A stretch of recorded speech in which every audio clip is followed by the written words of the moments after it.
Hi, my name is Augusto Rodriguez, and I am a electrical engineering student at Costa LA with a focus on power systems. And this past summer, I interned at Northrop Grumman, where they're known as the aerospace and defense company. And they actually work on 5 different sectors. They work for space, aeronautics, mission and defense systems, and also enterprise services. And for me, I actually worked for the space system sector here at Redondo Beach, California. And my role was as a electronics intern, where I had to weekly crash course learn VHDL.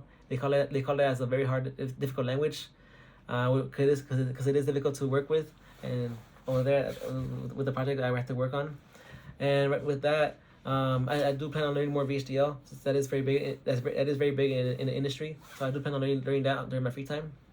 But going back to the summer, starting summer, I had to make models with VHDL. Had to quickly code out and make verification models to make sure that they meet the signals that they gave me to test out, that they meet the pass or fail criteria. And with that, once they pass the criteria, that's why I go to the lab and test out the signal that's coming in is from a black box that's gonna be attached to a satellite, which will be up in space in a couple of years. But with that black box, it's producing a signals that's coming into some complex oscilloscope. So with that oscilloscope, I had to quickly not quickly I had to mess around and make sure that they meet those certain signals and points. The software that's attached to that oscilloscope is I can name it because it's classified. What I worked on is mostly majority classified, but the way I could describe the signals is that it's kind of like the four quadrants in the graph, but those signals are in each 4 points, and the way it's first given is kind of like scatter plot in that area. So I had to mess around with the inputs of the frequencies and make sure they're aligned into like one big circle bulge. And so that goes for all 4 points, and also depending on the signal, it's either like those four quadrants around the graph, or a big old circle that's kind of like scattered around. And I had to make sure I had to either align it into one big circle or one big bulge, depending on what signal they gave me. And majority of what I worked on was classified. So I wish I could explain more, but I cannot be allowed to. But I also worked on a bit of MATLAB as well, for a different program, for different that was for an antenna that's gonna be mounted somewhere in Utah later on, in a couple of years. But it is very cool to know that they put you to work onto a project that's gonna be up and running in a couple of years. So it's gonna be nice to see that the satellite that I worked on like I guess the early stages, when it was up in the air, it's gonna be pretty cool. Or it's in space, it's gonna be pretty cool that I actually worked on that. So it's very fascinating to know that they actually put you to work onto like those big projects already. So that's very cool. So the way I found the opportunity to work for Northrop Grumman is from attending conferences, GMIS, SHIP conference. They happen around those time frames, so I'm not sure which conference I got it from, but between those two conferences. But I do want to capitalize on attending conferences, because that's where it's at. Where you get those opportunities. So it happens every fall semester. SHIP, GMIS, SWE, NESB, and IEEE conferences are all in the same time range. So if you guys do plan on attending, save up over the year, and also be involved in those clubs as well. SHIP, SWE, NESB, IEEE, ACM. They all are very informed about the conferences, and they want to also help you guys go to conferences as well. They also want to sponsor you as well. So like whatever you saved up to attend the conference, they also sponsor you either fully or half, or around that time, around that money range. But they do want to help you out, and want you to attend the conferences. So make sure you're involved with school resource clubs, because they want to make sure you get opportunities, because we're all here to like get jobs. We're engineers, so we want to like make sure we all succeed. And also attending conferences, it's not only for looking for jobs, but also building your network. You want to make connections, build your network, because also it's not about like what you know, about who you know as well. And most importantly, you get to have experience talking with engineers, recruiters, because they're once in your shoes. They want to help you out, get a job or internship. And also attending conferences is an investment to yourself, to either hopefully get offers, receive feedback on improving yourself, resume, or to share your experience and knowledge to your peers. Right now, that's what I did this past semester. I share my experience. I give my advice and tips to my fellow club members. I'm part of SHIP and IEEE, so right now I want to give back all my knowledge and advice and tips that I received over the years. So make sure you are involved with those clubs as well, because they also want to help you out. We want to share all those professional development workshops as well. And yeah, the conferences is where you get a lot more opportunities to get those internships and full-time roles. Also, this is a saying. It's just saying that I do believe in, that you apply to 100 applications, and you probably will get called back to like 8 application you apply for, and you interview for like 5, and from there you get offered for like 1 or 2. So it's all about like keep on applying. If you get rejected, don't get discouraged. Just keep on applying. Or where you do get rejected, try to find out how or what or why. Or even interview, ask them like, what do you think about my resume? What can I improve on? Asking questions a lot. You get feedback from your resume when you have interviews. I always ask for that, and from that I applied that, and I expanded my resume a lot more. So I always ask for feedback as well towards the end of the interview as well. Because if it wasn't for that, I wouldn't have like gotten this opportunity as well. Because I asked a lot of questions prior to conferences I went to, and I got rejected a lot of them. But over time, okay, now I got better. I got to improve the way I talk in a way. I do tend to talk fast, but for now, it's like ownership, like giving motion to like emphasize more, like to be more involved. But they do help you out with giving back feedback. And so yeah, be involved with those clubs, resourceful clubs, and attend conferences. Also there's also people may get multiple offers, so they may decline them during the spring semester. So even in the spring semester, keep on applying as well. You never know that those roles that they had closed off, they might open again because someone rejected that offer. So keep on applying. You never know, you might get a spot. And also LinkedIn, Handshake, also are very good places to look for internships and jobs as well. So yeah, I want to attend conferences. Always that's where it's a big deal. You also get that experience too with the interviews, the handshake, everything. Make sure you have a good elevator pitch, all that, and be paired with the star-based method as well. So the way I prepare for my interview, I did a lot of mock interviews with my fellow members and peers. So a lot of mock interviews, SHIP, IEEE, SWE, NSB, all the clubs at school that are very resourceful. They all have professional development workshops and courses. So they will have resume workshops, mock interview workshops. So I attended those workshops throughout the semesters, throughout the year. And all that can help you build your skills and your like on the spot moment where you can improvise your answers to the questions. So I did a lot of mock interviews. I went over a lot of the star-based method. That's for behavioral and situational. So the star-based method is where they go. We explain your situation, the task, the action, and result. So that's a very big all the questions for the interviews. All companies, they all based on that, the star-based method. So make sure you capitalize on that. Make sure you answer every question that you see online.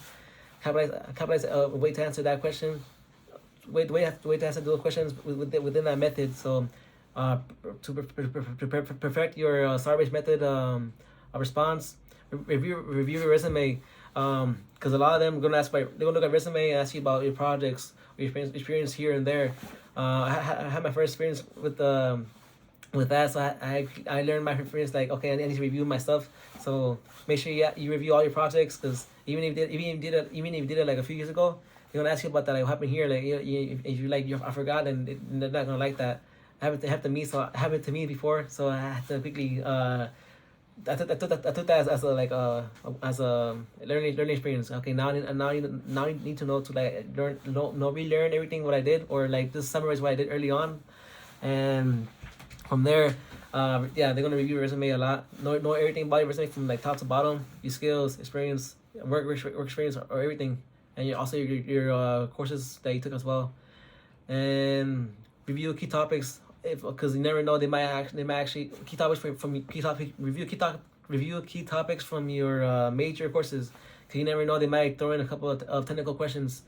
They will throw a lot well, depending on what company you go to, they will throw uh, technical based questions as well, like LAWP, Milwaukee Tools, Eden, every mostly for like those like city jobs or other small other companies. But yeah, review your key topics for your resume, and but most importantly, they want to see how you answer the question for behavioral and situational questions. So review your STAR-based method, and that's how you that's how you go through it. But overall, for my interview, it was mainly behavioral and situational. They want to get to know you more, get to know me. Basically, want to know like how can they work with you, or how can you work with a team environment, and all that can be applied if you like like work experience, or even project clubs, project orgs. Being involved with ASME, RoboSub, former SAE or Baja SAE, all of that can be tied and work and better your resume as well from that gain hands-on experience and also teamwork experience.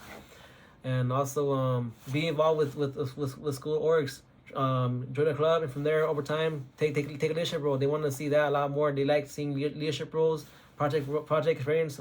Those two can make your resume and you stand out a lot. So be involved with school, be very involved with project clubs, or also at work too. So for my internship, it was not related to my curriculum at all. Well, my focus was the power systems, but I mean I do know for sure one of the courses that we took early in the years was digital logic, where they emphasize more into like the logic gates, and I think right there also touched on Verilog as well. But since over there it was more mainly into like electronics and computer engineering, that was something like way off my focus. My focus is power systems, so like that was a big jump to another area. But I didn't mind learning something new, because also very good to know and expand your knowledge. But I do believe that course, digital logic, that kind of helped me a bit more, because right there they go a lot in depth about the logic gates, and VHDL they do use that as well. But I do wish I did, hopefully in class they just I don't know that there is not, but I do hope that there is VHDL courses. That way, in case somebody wants to go to VHDL is where there's a lot of opportunities there. So I do want to emphasize on that. If you have time, for me, I bought an online course to learn VHDL from Udemy. So right there, I'm learning that right now currently. I want to expand my knowledge on that and hopefully be better later on, because that's a very good language to know as well. Mm-hmm. I can say I did benefit a lot from my internship. I was very opportunistic. I always connected with different managers from the different departments, department heads, VPs, and other regular engineers who already been working there at the industry.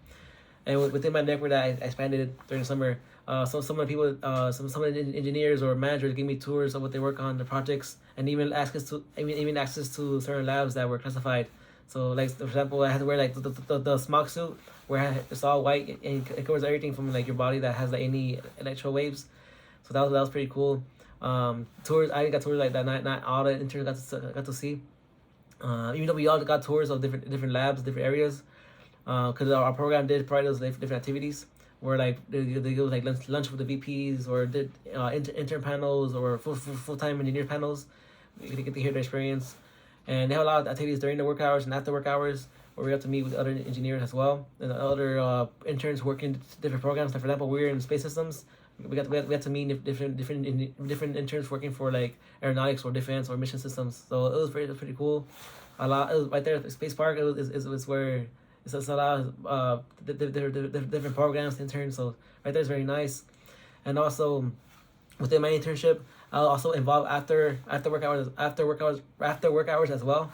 I got myself involved with a project called Global Summit, where we all like make 5 different autonomous vehicles to basically turn off like a fire simulation. And so my team I was part of is the fire bomber team. So I worked on the plane that worked on the drop mechanism. So the wood door will open up, and that's where the powder will fall out and turn off the fire. So that was pretty cool. Right there I got to meet different interns as well for different programs, and also other managers who are also like giving back, or other engineers who are like giving back to like what they were part of as well. Other things I want to share to those who see the video: make sure you're involved with school. Even though we're like a commute school, we go to class and go home or work, whatever. But yeah, if you have like time between your classes, like 15 minutes, half an hour, or an hour, be involved with school clubs or orgs, like a project club. Join Formula SAE, Baja SAE, ASME, RoboSub.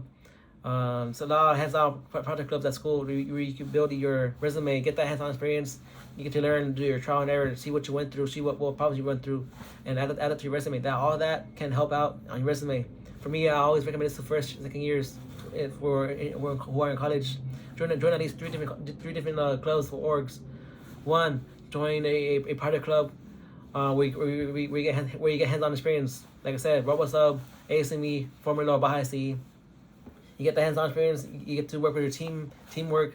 You're given a task, and that task that could be like a nice description for your project experience or resume. Like you can experience a lot. And also, like I mentioned earlier, all that applies to your resume interview as well. They ask you for like STAR-based behavioral questions, situational, like what happened with this project, what you went into this problem, what errors you went through. Number 2, join a resourceful club. Join IEEE, SHIP, SWE, NSBE, ASACM. All those clubs, they have you informed with what's going on with like conferences, scholarships, opportunity for internships or full-time roles, or even professional development workshop that they have. They have mock interviews, resume workshops, speakers coming in from the industries coming out to talk about their journey with the school, or even give tips and advice. Some of them even have the M&M program, mentor-mentee program. I'm a mentor for SHIP, so I want to give back. People who already got their experience already want to give back, share their advice, tips. And the third, join any social club to at least like expand your network. If you're shy or introverted, that's a great way to open up and make you like be comfortable speaking to other people, because you don't have to like talk with people at the conference if you do plan on going to, because you want to build your network overall. So those are tips that I want to offer to like the first, second years who still have time during their college. But for those who are like in 3rd, 4th years, 5th years, I don't know. If you have time, be involved at least a semester, or spring semester, or at least a full year if you have time before you graduate. Be involved with school clubs, school orgs and clubs. Get the hands-on experience, or even like if you still have time, and try to take a leadership role within that club or project club. They like to see they love to see leadership roles. That's also beneficial as well. If you like feel, because for me, I was very shy and timid back then, but having multiple leadership roles, that's gotten me improve overall. How to speak better in a way. I mean, I do tend to speak fast, but overall, like I have to be more open up, more outgoing in a way, and over time, recruiters and engineers love to see leadership roles as well. If you don't have any opportunities coming up to summer, like say if you don't have opportunity for internship or full-time internships, say you get rejected during the fall semester or spring semester, you have summer to have opportunity to make a self project. Go to All Reliable YouTube. YouTube has to make self projects. If you're EE, buy a Arduino kit, make self projects. It's a lot on YouTube, Arduino kits. If you had no experience, like that's how it starts. But make sure you document everything. Make sure you document what you went through, your trial and error, because they want to ask you in an interview like what you went through this time here and there, and make sure you document everything. Like even if you can have a portfolio. And also again, I want to talk about conferences. Make sure you go to conferences, because that's where opportunities happen. Be involved with those resourceful clubs, because that they will keep you informed. And we'll be able to help you sponsor the costs for the fee, and it's always good to give feedback as well. Like if you already if you already have experience overall like throughout the years, make sure you get back. Like people I was once in your shoes. I had no experience at all. I got rejected from different companies, and right now I'm getting back. I want to share my advice and tips. Yeah, so I even do plan on coming back to like even once I graduate, I want to come back to IEEE, SHIP, SWE, all those clubs help me become the man who I am right now. And right now I'm gonna be out here in the industry already working. So it's very good to also give back, be a mentor, join those M&M programs, mentor mentee right there. That's where we learn a lot. And also give feedback from other higher upperclassmen. I think overall that'll be it. Like, just make sure you're involved with school, or be involved with clubs, project clubs, and just make sure you have everything up to date with the conferences, because that's I want to emphasize on that. I want to emphasize on that. Conferences is where a lot of opportunities happen. That's where a lot of my classmates, a lot of my members, my board members all got their opportunities from conferences. So if you guys do work, try to save up. And for those who don't work, make sure you guys try to do scholarships. Make sure you bring your grades up. And also for those who have like below 3.0 or above 2.5 area, you do have opportunities to get internships. So don't be discouraged about your GPA. If you have project experience and leadership roles, project experience roles, that can overlook your GPA. My GPA kind of is not very beautiful, but having leadership roles and project experience can help you a lot in the long run. So make sure you also bring up your grades up, but make sure you also be involved as well, because being involved with school leadership roles can also overlook that. So just a heads up for those who have a low GPA. Don't be discouraged. I had a low GPA, but I do plan on I gotta make sure you bring it up. I also plan on bringing it up myself as well, because and good luck to everyone.